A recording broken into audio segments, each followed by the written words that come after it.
Hey guys, welcome to the channel, welcome to another video. Today's video we're talking about Liverpool's 6-1 victory last night against Leeds. We're talking about Trent Alexander-Arnold, who put in an absolute masterclass last night. We're going to be talking about Liverpool Football Club. Could top four still be on for the Reds? We're going to be talking all about that kind of stuff in this video. But before we go any further, I would like to remind you all to please like the video and also subscribe if you're new. Both things are always very greatly appreciated. And to also get involved in the comments section below. What did you make of Liverpool's performance last night? What did you make of Trent Alexander-Arnold? And could top four still be in the stars for the Reds come the end of the season? It seems very unlikely. It seems like it's a long distance away. But in this really weirdly, topsy-turvy, randomly weirdy, wonderful, bizarre, strange, car crashy, whatever you want to call it, type of season, anything is seemingly still possible. Aston Villa, who would have thought that they would be putting together a European football charge at this stage of the season when they were seemingly in mediocrity several weeks ago? Things are still possible. Liverpool could definitely still get top four. It is possible. Do I think it personally is? I'm not so sure. But do get involved anyway on liking, subscribing, and also commenting on this video. That would be all greatly appreciated. But without further ado, let's talk about Liverpool last night. Let's talk about Trent Alexander-Arnold, everybody else in between, and of course, top four. Look, last night, it seems that my predictions sort of work in a way. I did say my pre-match predictions that I think that I predicted Liverpool to draw, because every time I've backed against Liverpool this season, they've gone on to win. Manchester City, I predicted City to win. Liverpool actually won that game at Anfield. I predicted Liverpool to lose against to draw against Manchester United. And they won. They won 7-0. I predicted Liverpool to lose against Arsenal when they managed to pick up a point. So it seems that whenever I back against Liverpool, they actually surprise me and win. And obviously the main basis of why I went sort of against Liverpool, or in my predictions sort of had a bit of a not so sure kind of moment on this game, is simply for the reason that it was at Ellen Road, away from home, on a Monday night. Leeds had obviously absolutely got battered by Crystal Palace the week before. Roy Hodgson's side ran out as 5-1 winners in that game. I was expecting a Leeds side that were going to be tougher. I expected a Leeds side that were going to be better. I expected a Leeds side that were going to really give Liverpool a good game. Will probably fancy their chances against the Liverpool side that obviously have been very poor away from home this season. And for the first half an hour or so, it seemed pretty tough. But then as soon as Liverpool got that goal, that first goal that broke the deadlock, albeit in somewhat fortuitous circumstances, considering the ball does bounce off of Trent Alexander-Arnold's arm, the floodgates then soon opened. Like I say, Cody Gakpo got the first goal. Lovely setup. Like I say, rather fortuitous given obviously the circumstances of the handball. Was it handball? Yes. They said it was too far away from the goal happening to have caused it to obviously made a big influence on that. Whether that was the case or not, I don't actually know. I think we got away with that one a little bit, but you know, as much as I can sit here and say we got away with it, we got a bit rather fortunate. You know, some stuff has gone against us, and we're never gonna have that consistency. We're never gonna have just a consistent line of things, and I'm sure that things have gone against us before. I remember against Arsenal, rather fortuitous goal for Arsenal, and the 3-2 defeat that we suffered there. So you know, it kind of balances itself out, I guess, and there's not really a lot that we can say about it. Obviously, if it was to go against you, it'd be rather annoying, but yeah, it is what it is. We got very lucky with that break of play there in that sense. But from there, like I say, the floodgates open. Mohamed Salah scores moments later. A very well taken, fierce finish into the back of the net. After the interval, Leeds get back into it. A mistake from Konate allowed Sinistera to get one back. But Liverpool responded very well, and Diego Jota's back amongst the goals. Very brilliant response, obviously, from Liverpool to get back and restore that 2-goal cushion. A lovely defence splitting pass from Curtis Jones. More of that, please, Curtis. More of that. We need you to be our main creative midfielder in that midfield three. And obviously, there's a lot of pressure on your back, and I understand that, but we need more of that from you if you're going to stake your claim in this Liverpool side. We need more of that creativity, because it's been lacking this season. But that is something I'll get onto a little later when talking about Trent Alexander-Arnold. So Jota gets the 3rd, Salah gets the 4th, Jota again with the 5th. That 4th goal, by the way, lovely counter-attack, lovely play from Liverpool. The decision-making last night was just on point. And when Liverpool's decision-making is on point, they are dangerous. They've got a cutting edge about them, and they are fierce and cannot be handled. And that is what we've missed a lot this season in terms of that consistency in front of goal. We've seen it against Bournemouth. We've seen it against Manchester United, that when the decision-making is on point, Liverpool are difficult to handle. And obviously last night it was back again. It was against Leeds, albeit considered. But again, you've still got to beat what's in front of you. And given how this season's gone, like I say, I don't think it would have surprised anybody if Liverpool were to have dropped points last night. But of course, it wasn't to be the case. It was an absolute 6-1 thrashing. And hopefully kick on the rest of the season to the best of its ability. To the best of whatever is left to its ability. Like I say, Jota got the 5th, another well-taken goal. Hopefully that kick-starts him back in obviously the goal-scoring run of things. And Darwin Núñez rounds things off. Lovely ball from Trent, and a very well-taken goal from the Uruguayan striker back among the goals. Look, like I say, last night, we have to take it into consideration, into context. It was against a poor Leeds side. Like I say, I was expecting them to be better. I was expecting them to have a bit of a response from last weekend's massive defeat to Crystal Palace.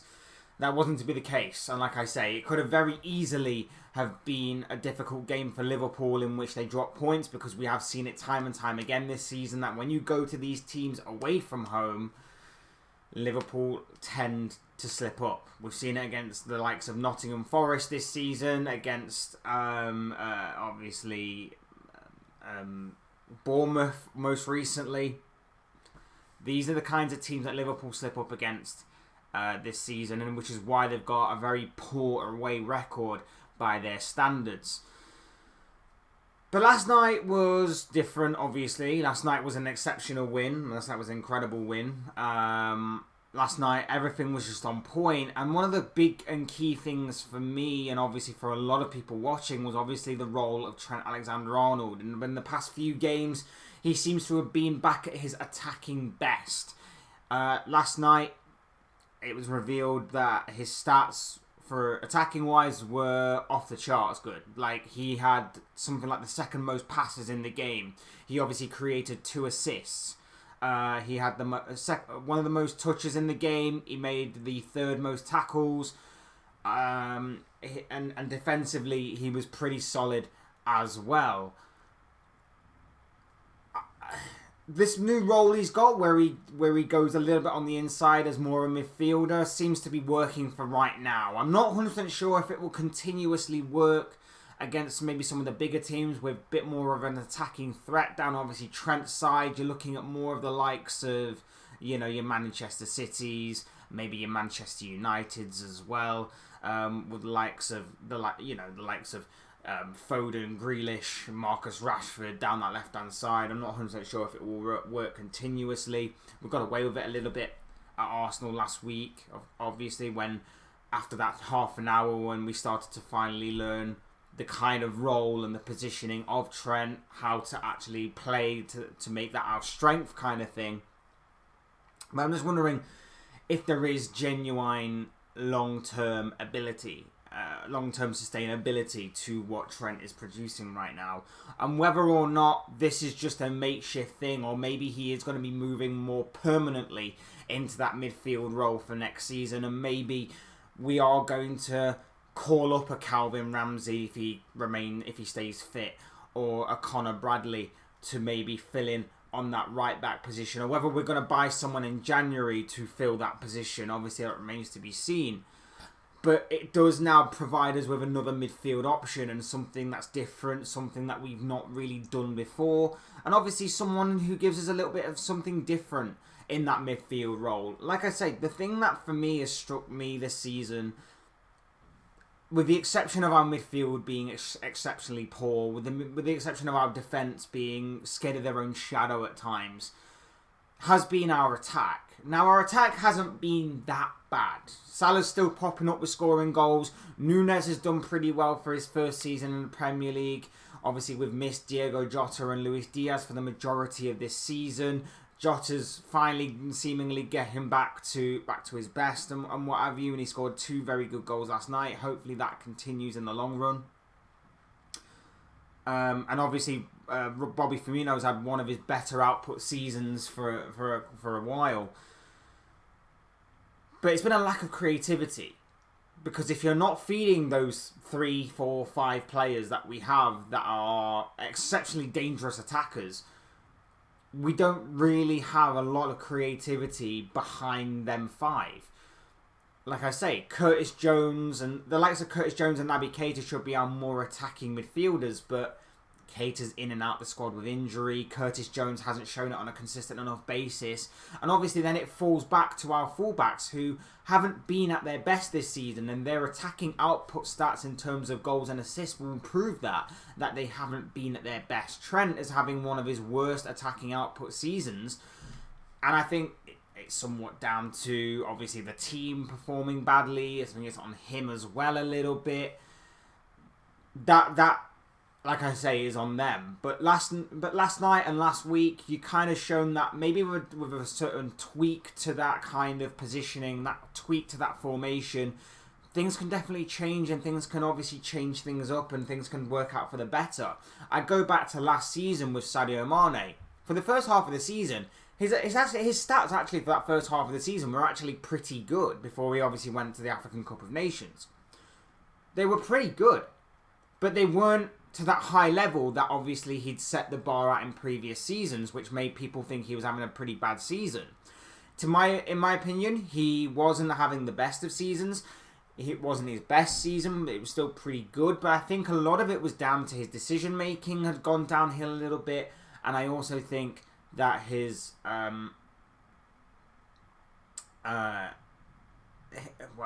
his overall game had gone a bit stale and a bit predictable in terms of his opponent in the opposition right back would often manage to get the better of him simply for the reason that he had gone a bit predictable. He would often look for the overlap of Robertson, and if that wasn't on, he'd go to the byline himself, or he tried to cut inside, and it just got a bit too predictable. Once he changed it up, once Luis Diaz came in, took that side and brings with him a bit of unpredictability as to whether he's going to take you on, whether he's going to lay it off, whether he's going to cut inside and go for a wonder. Mane obviously moved to the middle, and it freshened up his game a bit. Trent is doing the exact same thing in my opinion, which is he's moving a little bit more into the centre. He's still obviously got his right back duties as well, but he's moving a little bit more into the centre. He's freshening his game up, and he's able to then produce more on a creative and attacking output, which of course is his strongest point in the game. Not saying his defending is bad. I'm saying his attacking output outweighs his defensive output.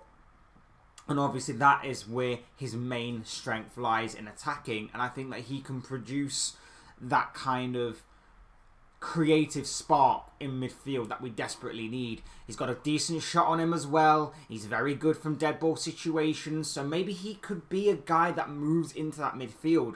I was kind of against him moving into midfield for a while, and I would definitely admit that I was against him moving into that midfield position for a while. Simply for a reason that I thought from that right back position he could definitely get better in terms of defensively, and I hate to use the word revolutionise that kind of role, because let's face it, it's been overused a lot, and obviously people are getting tired and bored of people saying that.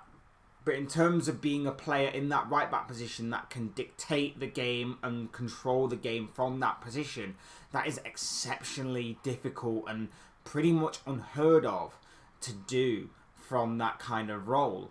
I thought Trent could definitely do that, but now seeing him advance more, obviously there is a possibility there that maybe there is a place for him in that midfield, and maybe that might be the better case for him. Get a more defensively reliable right back with all things considered. Like I say, I think Trent's defensive ability is not to be underestimated. I think he is pretty good defensively. I think he does get a bit of a bad rap at times. And yes, there are some times where he is... It's inexcusable, the kind of things that he's done, not just this season, but in previous seasons. Not tracking his runner, jogging back. Sometimes his positioning's a bit like, where the hell are you going, Trent? This is a bit weird, like you shouldn't be there kind of thing. But I think often at times he does get left a bit overexposed. I think at times he does get a bit of bad rap from pundits and fans alike, that he can't defend, he can't do this, and he gets blamed for goals that weren't even necessarily his fault and all that kind of stuff. But I think when you've got a player with that much attacking talent, that much quality, and Jamie Carragher said it himself, there's only Kevin De Bruyne in the Premier League that is beating him in terms of creating chances and obviously chance creation and all that kind of good stuff. So there is certainly a lot to Trent's game in terms of an attacking wise as to why this move could be very good for him in terms of freshening him up.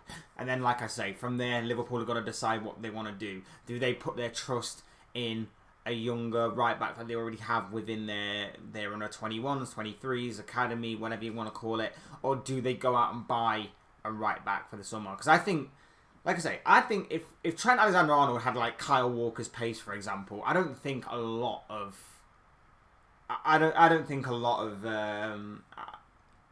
think he'll be less caught out, shall we say. I think Walker gets away with it much more so because of his pace. I just don't think Trent has that pace that Walker has to kind of get back into position like that.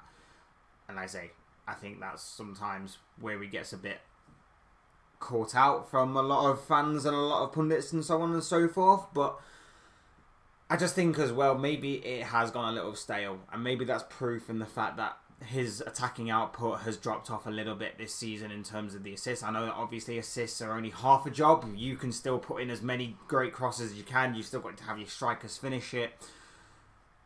But yeah, I just think that maybe a change up, maybe it's time to put him into that midfield position and have him be that playmaker, linking up play, because he's quality.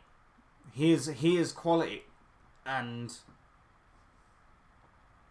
it for the past couple of weeks has worked very well. Whether that is sustainable or not from that right back position, only time will tell. We just have to wait and see. But fantastic performance from Trent last night. He was exceptional. Liverpool were incredible. Big 6-1 win, and now it's about top four again. I don't think we'll get there. I think we've left it too long this time to stage any kind of comeback for that top four spot. I don't really think that is the case, but I saw a couple of people talking about it today. And look, the case is never say never, especially when it comes to Liverpool. Never say never. If Liverpool were to win their remaining 8 games, I think that's the only way Liverpool are going to do it. Do I see them winning all their 8 games? No. If this was in previous seasons, definitely. But this is this season where, again, Liverpool have slipped up. Every time we think that Liverpool have got some kind of momentum building, they've gone and they've slipped up against a relatively favourable opponent, shall we say. It's not out the question completely. I do think we'll get some form of European football this season. I just don't know what that will be. Most likely Europa League. But like I say, Liverpool need to win all of their 8 games for them to get a good chance of getting the top 4. And when you look at the games that they've got, they're all pretty much favourable. They've got West Ham, they've got the likes of Tottenham, I think they've got Forest still at Anfield. I think they've got not Wolves, Southampton. So they're all really favourable games, in all honesty. It's just, I don't put my trust fully in Liverpool yet to fully say that they will get top 4. But I genuinely do think that they'll get some form of European football. I think it might be an okay end to the season. I think that trying out Trent in a more midfield role is going to do the world of good to see, obviously, what next season can bring, and obviously to try out things for next season and hopefully get an idea as to the kind of transfer activity we could produce in the summer, and obviously kind of get a feeling of the kind of tweak to the formation and the evolution of this team that we can take forward for the next campaign. But yeah, exceptional win for Liverpool last night. Fantastic performance from Trent Alexander-Arnold. And like I say, an interesting end to the season awaits. But of course, these are just the thoughts, comments, opinions, predictions, feelings, whatever you want to call it, of this guy. I want to know what you guys think. What do you make of Liverpool, Trent Alexander-Arnold, and their top 4 chances for this season? I'd love to know what you guys think, you feel, your opinions, your predictions, feelings, comments, whatever you want to call it, down below in the comment section. I'm sure it'll make for interesting reading. Otherwise, hit the like button on the way and enjoy the video. Subscribe if you're new, want to see more content like this. But things always and forever be greatly appreciated. And as always, thank you all so much for watching and listening. I've been Fletch. This has been another Fletch Talks video. And I will see you all again soon in another video.